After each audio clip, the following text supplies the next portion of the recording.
Image के माध्यम से। ये हो जाता है आपका रुपया कहाँ से आएगा। सबसे ज्यादा आपका जो आएगा ये आपका आ जाता है स्वयं का कर या राजस्व कर से। ठीक है, स्वयं का कर या राजस्व कर से सबसे ज्यादा आ जाता है। उसके बाद आपका केंद्रीय करों में राज्यांश, जितना भी आपका राज्यों का अंश होता है केंद्र में, का पैसा आ जाता है। इसके बाद केंद्र जो आपकी सहायता करता है उसका जो अनुदान मिलता है वो अनुदान का पैसा भी आपको मिल जाएगा। और बाकी तो छोटे छोटे लोक ऋण हो जाएगा, और ऋण अग्रिम वसूली हो जाएगा, करेत्र राजस्व हो जाएगा, और इसके बाद आपका लोक लेखा सूत्र भी हो जाएगा। यहाँ से आपकी होती है प्राप्ति, जहाँ से राज्यों के पास जो है रुपया आता है। ठीक है, और अब क्वेश्चन ये बनता है यहाँ से रुपया आ तो गया, लेकिन अब रुपया जाएगा कहाँ, तो ये भी हम देख लेते हैं इमेज के माध्यम से।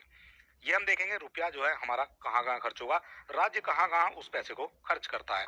तो सबसे ज्यादा जो आपका पैसा खर्च होता है वो हो जाता है आपका पूंजीगत व्यय में।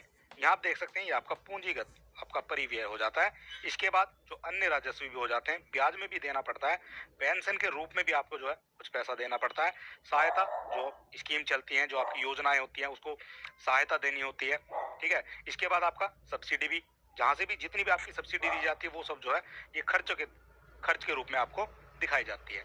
इसके बाद आपका आ जाता है स्थानीय निकायों का जो समनुदेशन होता है, उसके अंतर्गत वेतन और सहायता प्राप्त संस्थाएं, जो आपकी जहाँ से वेतन आता है आपका, जिस किसी को भी सरकार द्वारा वेतन दिया जाता है वो आपका खर्चों में आ जाता है। वेतन जो आपका सरकारी कर्मचारियों को दिया जाता है वो भी इसके अंतर्गत आ जाता है। ठीक है, ये हो जाता है आपका रुपया कहाँ जाएगा। कहाँ से आएगा ये आपने समझ लिया है, कहाँ जाएगा ये भी आपने समझ लिया।